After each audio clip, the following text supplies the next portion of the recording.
Yo, what's up, guys? It's your boy Rich, aka Major Monkey. How are you guys doing? Hope you guys are doing good and have been having a great week so far.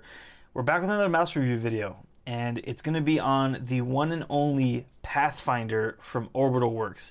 Now, I am super honored and super privileged to have received a review unit from them, but I also did purchase my own when the first ever pre-orders did come out for the Founders batch, and so all my thoughts and all my opinions are going to be genuine and my own. I was not told to say anything. But yeah, super shout out to Orbital Works for not only providing me a unit, but just blessing the whole goddamn community with this fantastic mouse, because gosh dang it, guys, this mouse is awesome. Spoiler alert, I love this mouse. But don't worry, we're going to do our normal review. I'm going to talk to you guys about it. Not going to be a quick little 4-minute video, whatever. But yeah, I just want to tell you straight off the bat because I love this mouse. They did a great job. They deserve all the success that they can get. And yeah, so if you guys are new to the channel though, quick timeout. Thank you for checking out the channel. Thank you for checking out this video. Basically with mouse review videos, I break it up into 3 parts. First part is super quick, or I attempt to be quick at least, of the specs, what's under the hood of the mouse, what is it rocking, and the second part of the video will be typically shape comparisons, but for the Pathfinder, it's not just a mouse that you buy and that's it. You build your own mouse with the Pathfinder, and so instead of comparing it to other mice, we are just going to be diving deep into this mouse and what are the different variations that you can make with this mouse, and what have I made with the 2 mice that I currently have right now. And yeah, so we're going to kind of pivot from the normal typical review second part. Lastly, the third part will be just my overall thoughts and opinions of the mouse.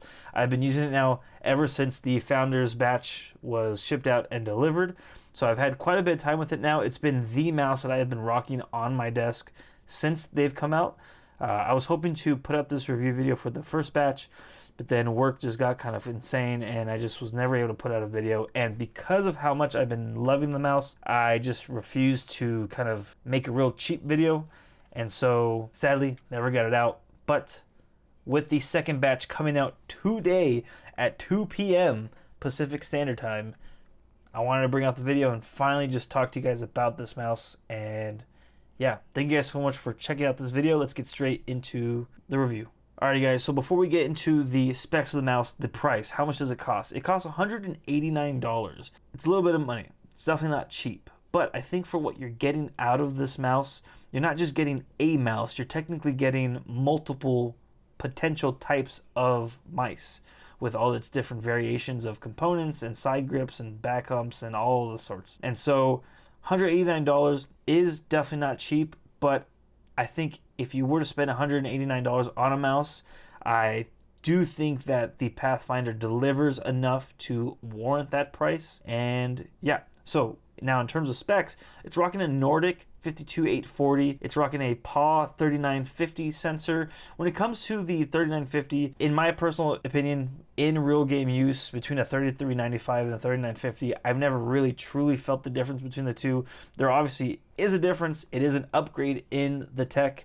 But if you were to give me 2 mice and I was supposed to just blindly, just based off the feel, tell which was which, I really couldn't. Maybe I'm just not MLG gamer enough to feel that difference. I've had phenomenal mice experiences with the 3395 and I've had phenomenal experience with the 3950. So, but I do believe when a company has the capability to use the best tech possible, I always appreciate that they do go ahead and do that. And so the fact that they are using a 3950 is fantastic. With that being said, they are also allowing up to 8,000 polling rate with the dongle included. You don't need to buy a separate dongle to access the full features of your mouse. Now, again, the whole conversation of polling rate, can you feel the 8,000 polling rate? Some people swear you can, some people swear you can't. For me, 2,000 versus 8,000, I can kind of feel that difference. 4,000 to 8,000 is really hard for me to feel any difference whatsoever. But again, if they're able to give you 8,000, I'm glad that they are giving you 8,000. And with the dongle included. For these switches, they're using Omron opticals. They're really solid. I have no complaints whatsoever. They're not like the best ever experience I've had with a mouse switch and their clicks, but I think they do sound great and they've worked really well. I haven't had any mechanical or technical issues with the switches. The middle mouse wheel, the scroll wheel, has been really nice. It's a very premium feeling when it comes to the scroll wheel. Now, as someone like myself who has hyperhidrosis, and with it being in the summer right now, my hands do kind of sweat up pretty quickly, and the mouse scroll wheel is not rubber, but it's more of a more solid kind of metal finish to it. And so with that, there have been a couple times where, as I'm kind of scrolling, I feel a little bit of slippage happening. Never to the point where, I feel like I'm just not able to use the scroll wheel at all. It's never been to that like extreme degree, but I have noticed it in those moments of like really just kind of peak heat during the day and just my hands kind of climbing up a lot.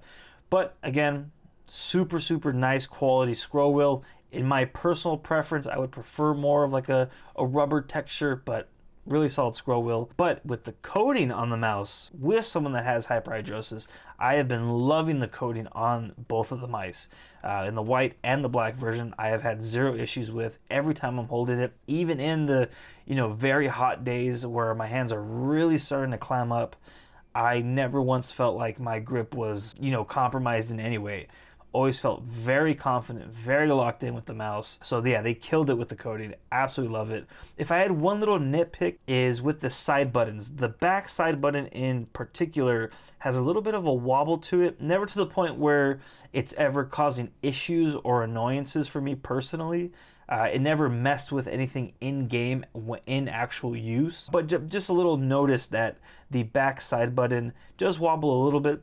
Again, this mouse is not just a one complete solid shell and just one solid mouse. You're constantly customizing it. It's modular.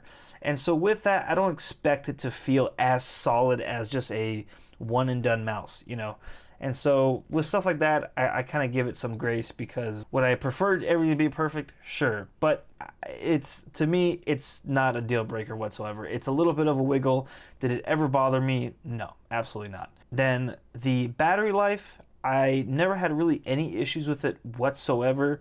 Of course, if you're playing at something like 8K polling, then the battery will chew a lot faster, and you'll maybe get a couple days of use out of it. Whereas if you start dropping down in the polling rate, you'll extend that battery life a lot more. So, but that's typical with any mice that is allowing those higher polling rates. The higher you go, the more battery's going to get eaten and less time, But quickly charge it. Charging is not slow whatsoever. You charge it up very fast, get back to gaming, you're good to go. Yeah, that was a quick rundown of the specs. Quick, I guess. Yeah, let's get now into the second part of the video, which will be us talking about what can we do with this mouse when it comes to shapes. Also, before we get there, I just realized that I didn't mention, let's hear a little quick sound test of the clicks, and then we'll get to the second part.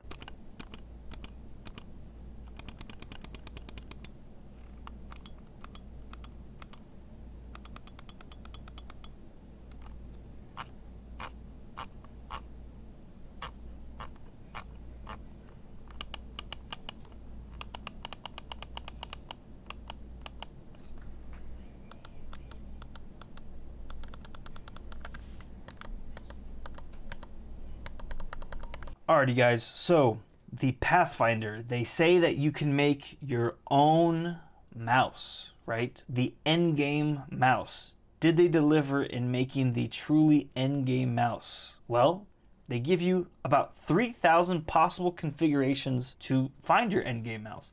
Now, if you're someone like me, when you give me too many options, I struggle to pick one, because there's just too many. Some people, it's really easy, like, oh wow, so many options, well, I'm gonna pick that one because, that's just what I'm gonna do. For me, that can be a little too much sometimes, and there's definitely other people who probably feel the same.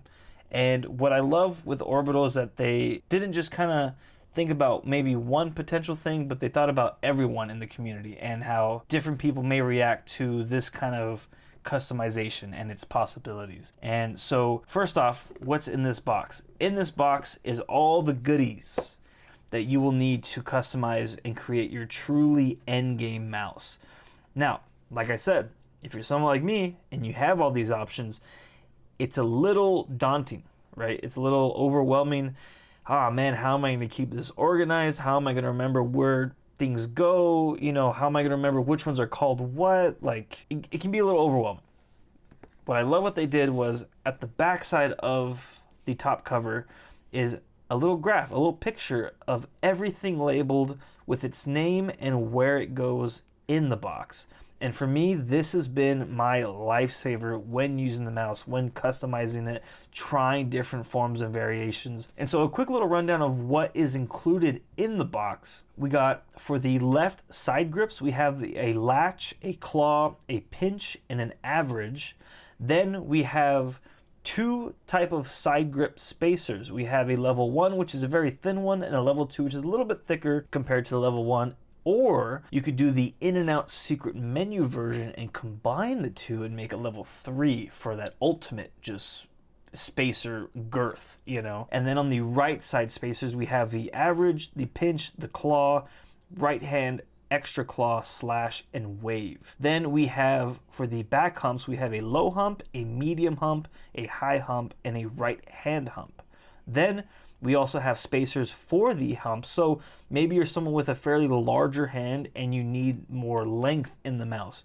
Well, you can use those hump spacers to extend it and maybe possibly fix that problem that you're having with mice being just too small for you. With also widening the side grips of the mouse, they also include different shapes of the side buttons so that those don't get kind of flushed in and tucked in too much with the extensions of the side grips. With these side buttons, it allows it to protrude more out so that you can still easily click them, no problem, and continue to use them with no issues. This has been, like I said, my lifesaver. And so whenever I was trying to figure out what to do, it's all labeled here. And what's awesome, and I'll include some photos of it too, is every component is also labeled. And so, like I said, I'll show some pictures. You have things like the side grips. There is a letter on the side grips so that you can see which one is it. So like, for example, as you'll see in the photo, you'll see the letter on that one. And then you can look at the graph and be like, oh, okay, where is that on here? Okay, that cool. That goes in this slot. Or, oh, the extra claw. Where does the extra claw go? It goes between the right hand and the slash. Okay, so that'll go here. You know, it's very easy to organize. The humps also have a little symbol to showcase which hump you're using. The side buttons also have a letter on it to showcase what size you're using. Everything is labeled so that you are never questioning and worried about what you're using and which variation you're using or where to put it. And so I really appreciate them to take the time to do this for us, because like I said, I am someone that very much overthinks, and this can be a little bit overstimulating for me, you know what I mean? But they made it very easy for anyone to use and pick up, very easy to organize it, and even if you forget, you just look at this for the reference and you're good to go. Now, what have I been using? I've been using so many different shapes, so many different variations. That's part of the fun of the mouse, is just all its potential capabilities. Currently, what I have is my two all-time favorite variations, and they're pretty similar, but also completely different types of mice in a way. And so the first one I'm going to showcase with you guys is my primary one. And my personal preference when it comes to the way I grip a mouse is I like more of a relaxed claw, sometimes kind of an aggressive claw. And so with that, I am using, as you can see here, right? So I have certain components missing. And so on the left side, I'm currently using the latch left grip. And then for the right grip, I'm using the extra claw. And then for the back hump, I'm using the high hump. And so with these, I'm able to get a really nice groove on this left side for me to pinch my thumb into. And then on the extra claw, my ring finger and pinky fit perfectly on those kind of like waved out grooves there. And then the high hump is the most kind of drastic pushed back hump to really kind of tuck into my palm. And it's just, it feels so perfect in my hand. And what really also helps kind of fine tune that feeling is on the left side grip, I have the level 2 spacer on it to extend it a little bit more, just to kind of fill my hand a little bit more. And then on the right hand side, I have the level 1 spacer. And so what's great is that maybe I need a little bit more length on that right side, so I can add the number 2 spacer, or vice versa. Maybe I need it's too wide, so I can cut it down and make it back to number 1. It's just the way you can customize it is so awesome. Like, you can just fine tune it to such a like precise degree that I love claw gripping this. I love it. And I love it because I made it. So like, of course I would love it. This is my dream of a claw grip mouse come to life, essentially. And so yeah, this is my claw grip mouse. Then I was kind of messing around with it. I've never used a fingertip mouse before. They've always been kind of intimidating and daunting. And I was like, technically I could just remove the hump and kind of make a fingertip mouse. And so that's what I did. I removed the hump completely, and I'm using the average left-hand side grip, and I'm also using the extra claw like I was with the claw grip. I'm using that same right grip, but what I did to help kind of, since I'm missing this back hump, it feels very weird to me, very foreign. Because I don't use fingertip mice. And so that lack of back hump was just weird. And so something to help me, and it actually helps so much to the point where I kind of love this version so much. I use both the level 1 and level 2 side spacers. And so both sides are using the level 3 of the spacers. So I'm taking full advantage of the spacers on the sides and making it as wide as possible. It's a big wide boy right here. He might be a little short, but the dude's wide, and it just feels so it just feels so good. I'm sure if I picked up an actual fingertip mouse, it would just not feel this good, because no fingertip mouse is like this, where it has these kind of crazy side grooves and this kind of width. And so yeah, it was just super fun to tinker around with this, try different side grips out. And I'm not even done with these mice, right? This is what I'm currently enjoying. From now, since when I first got the mice, I have been messing with shapes so many times. And even when I find a shape like this where I love it, all I have to do is just write it down, and I can go make a new shape, right? And just keep messing around, keep trying different variations out. And so yeah, there's a breakdown of the shapes and what you can do with it. You can also make, you have a claw grip style, right? You have your fingertip style. You can also make a very safe and neutral ambidextrous shape with stuff like the low humps and the very average side grips, where it's just very neutral, very safe. And so it offers you so many options. And this is just the beginning, right? And so you have to imagine with Orbital, they're going to be coming out with potentially more new shapes that you can maybe add on as packs. They've teased that already. They've talked about that. They've teased that if you have your own 3D printer, you can make your own ergo right now, an ergo hump, which is crazy. So now you have your very safe ambidextrous shapes, you have your claw grips, you have your fingertips, and now potentially an ergo. And so the possibilities are endless. And as someone who overthinks a lot and can feel a little bit overwhelmed at times with so many options, they created such a streamlined kind of system here that is very organized, very easy to maintain that organization. And so yeah, let's get into now the final part of the video, just my overall thoughts and opinions of using the mouse. Alrighty guys, so like I said, I've had the mouse technically ever since the Founder Editions were shipped and delivered. And so in that time, I've gamed a crap ton with this mouse. This has been the mouse that I've been using whenever I'm gaming. So whether it's Valorant, Marvel Rivals, Counter-Strike, the finals, it has been this mouse in its multitudes of variations that I've had it as. And long story short, I have loved the mouse so much. You can really feel the love and the passion that came from the guys at Orbital. They really wanted to make something that was high quality for the community, something that hasn't been done to this degree.